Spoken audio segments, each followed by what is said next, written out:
Shalom, selamat hari Minggu, selamat Paskah untuk semua di seluruh tanah Papua. Perkenalkan, nama saya Deki. Di momen Paskah ini, kita sebagai umat Kristiani di seluruh dunia, kita merayakan kemenangan di mana Tuhan Yesus bangkit untuk kita semua. Tuhan Yesus telah mati, menebus dosa-dosa kita, bangkit, dan naik ke surga.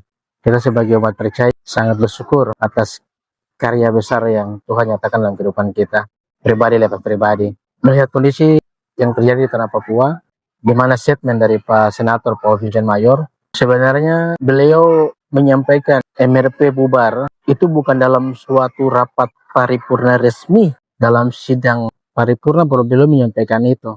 Jadi beliau menyampaikan itu pada saat beliau live, terus ada dari netizen-netizen warganet yang bertanya, sehingga beliau menjawab. Maksud dan tujuan daripada beliau itu, masyarakat semua sudah mengerti dan memahami bahwa MRP selama ini tidak berdampak. Tetapi secara pribadi saya mengatakan MRP berdampak, cuma kurang maksimal. MRP adalah lembaga kultur orang asli Papua, di mana mereka dibiayai oleh dana otsus, uang darah. Jadi lembaga ini adalah lembaga yang melindungi hak-hak dasar orang asli Papua, sehingga persoalan-persoalan yang terjadi hari-hari ini, baik di pegunungan, saudara di Dogiai, saudara di Maroke, PSM, sawit, di mana-mana di tanah Papua ini, sebenarnya MRP harus bersuara. Manfaatkanlah media yang ada, karena kita sementara ini ada di zaman era digital. Memang kita juga harus akui bahwa yang ada di MRP ini rata-rata orang-orang tua. Ya, ini mungkin bagian daripada politik perekrutan untuk supaya orang tua ini tidak bisa bersuara.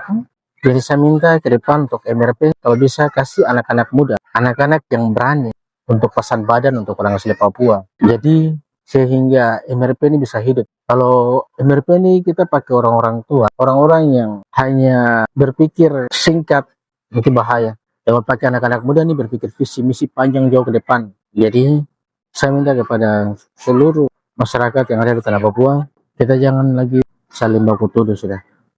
MRP juga manusia, artinya orang yang dalamnya juga pasti memiliki kekurangan dan keterbatasan. Mari kita sama-sama bergandengan tangan, sama-sama saling mengingatkan untuk bagaimana melihat Papua ke depan. Kalau Senator Profesor Mar sudah menyuarakan kebenaran, MRP kalian dukung. Tumpu anak-anak Papua lagi yang hidup di Senayan, kalian baku dukung. Jangan kalian membangun pabrik gunting di antara kalian.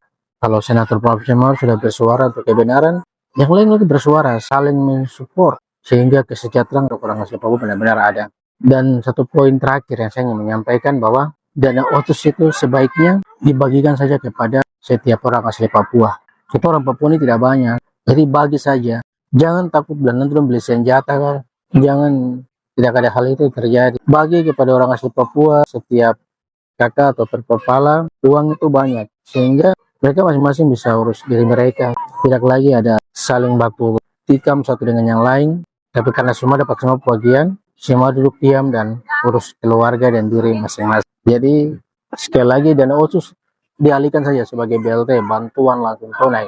Itu menurut saya, tapi nanti kembalikan lagi itu karena kita ada di negara hukum, semua harus dibicarakan secara administrasi, secara perundang-undangan. Jadi untuk semua para pejabat tanah Papua, kakak-kakak orang, abang-abang di Senayang, mari kamu saling baku dukung, kamu saling baku support, karena kapan lagi kamu berbuat untuk tanah ini, kesempatan yang Tuhan kasih sia-siakan.